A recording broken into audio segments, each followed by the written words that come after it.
ഇനി നിയമസഭയിലേക്കാണ്. ശബരിമല സ്വർണ്ണക്കൊള്ള വിഷയത്തിൽ നിയമസഭയിൽ ഇന്നും പ്രതിപക്ഷ പ്രതിഷേധമുണ്ടാവും. സഭാ കവാടത്തിൽ പ്രതിപക്ഷ എംഎൽഎമാരുടെ സത്യഗ്രഹം തുടരുകയാണ്. സംസ്ഥാനത്തെ എയ്ഡഡ് സ്കൂളുകളിലെ ഭിന്നശേഷി നിയമനവുമായി ബന്ധപ്പെട്ട് ചട്ടം 300 പ്രകാരം വിദ്യാഭ്യാസ മന്ത്രി വി ശിവൻകുട്ടി ഇന്ന് പ്രത്യേക പ്രസ്താവന നടത്തും. ബജറ്റിലെ ഉപധനാഭ്യർത്ഥനകളുടെ ചർച്ചയും വോട്ടെടുപ്പും ഇന്നുണ്ടാവും. കഴിഞ്ഞ ദിവസങ്ങളിൽ നമ്മൾ കണ്ടതാണ്, സഭയിലുണ്ടായ സംഘർഷങ്ങളൊക്കെ കണ്ടതാണ്. പക്ഷേ ഇന്നലത്തെ ദിവസം ആ മിനിയാന്നുണ്ടായ പ്രതിഷേധങ്ങളിൽ സ്പീക്കറുടെ ഡയസിലേക്ക് അടക്കം ചാടിക്കയറുന്ന തരത്തിലുള്ള പ്രശ്നങ്ങളൊക്കെ ഉണ്ടായെങ്കിലും അതിലൊരു നടപടി ആവശ്യപ്പെടേണ്ട എന്ന നിലപാടിലാണ് സർക്കാർ ഉണ്ടായിരുന്നത്.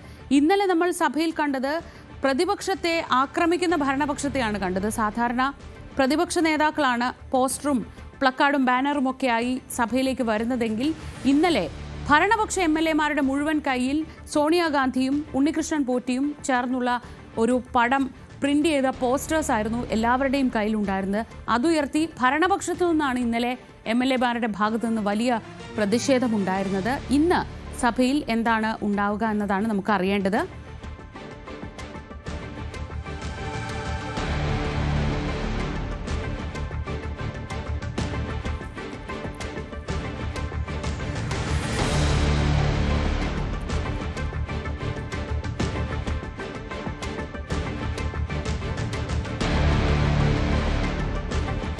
ഒരു ഇടവേളയ്ക്ക് ശേഷം സഭ വലിയ രീതിയിൽ പ്രക്ഷുബ്ധമാവുന്ന കാഴ്ചയാണ് ഇന്നലെയൊക്കെ നമ്മൾ കണ്ടത്. വി.ഡി. സതീശനും മന്ത്രിമാരും തമ്മിൽ നേർക്കുനേർ വരികയും മന്ത്രി എം.ബി. രാജേഷും പി. രാജീവുമൊക്കെ ചേർന്ന് സതീശൻ്റെ വാദങ്ങളെ പ്രതിരോധിക്കാൻ ഒന്നിച്ച് രംഗത്തിറങ്ങുകയും രൂക്ഷമായ വിമർശനങ്ങൾ ഉന്നയിക്കുകയും ചെയ്യുന്നതൊക്കെയാണ് ഇന്നലെ നിയമസഭയിൽ കണ്ടതെങ്കിൽ ഇന്നിപ്പോൾ ഉപധനാഭ്യർത്ഥനകൾക്കുള്ള ചർച്ച ഉണ്ട്.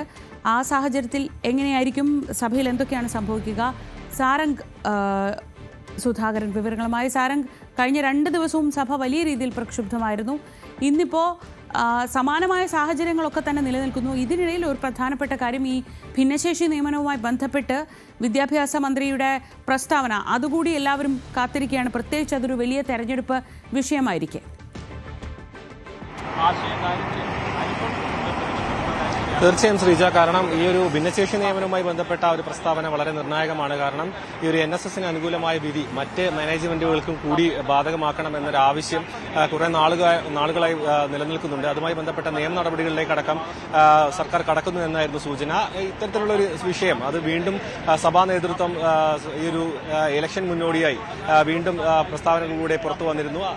അതിന്റെ ഭാഗമായിട്ടുള്ള ഒരു വിദ്യാഭ്യാസ മന്ത്രിയുടെ ഒരു പ്രസ്താവന ഏറെ നിർണായകവുമാണ്. അതിനൊപ്പം തന്നെ ഇന്ന് സഭയിൽ വലിയൊരു പ്രതിഷേധത്തിന് സാധ്യതയുണ്ട്. കാരണം പ്രതിപക്ഷാംഗങ്ങൾ സഭയ്ക്ക് അകത്ത് നിന്നുള്ള പ്രതിഷേധത്തിനൊപ്പം തന്നെ പുറമേ നിന്ന്, അതായത് സഭാ കവാടത്തിന് മുൻപിൽ നിന്നും പ്രകടനമായി അകത്തേക്ക് ചെന്ന് അകത്ത് പ്രതിഷേധം നടത്താനുള്ളൊരു പരിപാടിയാണ് ഇപ്പോൾ സംഘടിപ്പിക്കുന്നതെന്നാണ് മനസ്സിലാക്കാൻ കഴിയുന്നത്. കഴിഞ്ഞ ദിവസങ്ങളിലടക്കം ശബരിമല സ്വർണ്ണക്കൊള്ളയും ഒപ്പം മറ്റ് പല വിഷയങ്ങളും വലിയ രീതിയിൽ ചർച്ചയാക്കാൻ വേണ്ടി ഈ ഒരു പ്രതിപക്ഷം സഭയിൽ പ്രതിഷേധത്തിലേക്കടക്കം കടന്നിരുന്നു. പക്ഷേ ഭരണപക്ഷം അതിനെ ശക്തമായി പ്രതിരോധിക്കുകയും അത്തരം ചർച്ചകളിലേക്ക് കടക്കുന്നില്ല. അതായത് പ്രതിപക്ഷം വാസവന്റെ അടക്കം രാജി ആവശ്യപ്പെട്ടുകൊണ്ട്, മന്ത്രി വാസവന്റെ അടക്കം രാജി ആവശ്യപ്പെട്ട് പ്രതിഷേധം നടത്തുന്നു. പക്ഷേ ആ വിഷയത്തിന് മേൽ, അതായത് സ്വർണ്ണക്കൊള്ളയുമായി ബന്ധപ്പെട്ട വിഷയത്തിന് മേൽ ഭരണപക്ഷത്തിന് എന്താണ് പറയാനുള്ളത് എന്ന് പ്രതിപക്ഷം കേൾക്കുന്നില്ല, അതിനൊരു അവസരം നൽകുന്നില്ല. അതിനു മുൻപ് തന്നെ പ്രതിഷേധവുമായി സഭ ബഹിഷ്കരിച്ചുകൊണ്ട് പുറത്തേക്ക് പോവുകയാണ് എന്നായിരുന്നു ഭരണപക്ഷത്തിന്റെ വലിയ ആക്ഷേപം നിലനിന്നിരുന്നത്. പക്ഷേ ഇന്നും ആ ഒരു പ്രതിഷേധം യാതൊരു മാറ്റവുമില്ലാതെ തുടരാനാണ് സാധ്യത.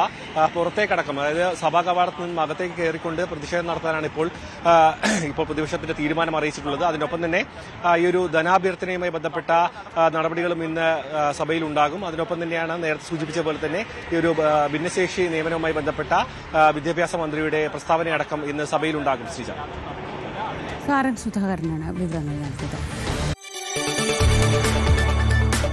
കൂടുതൽ വാർത്തകൾക്ക് News 18 Keralam YouTube channel subscribe ചെയ്യുക.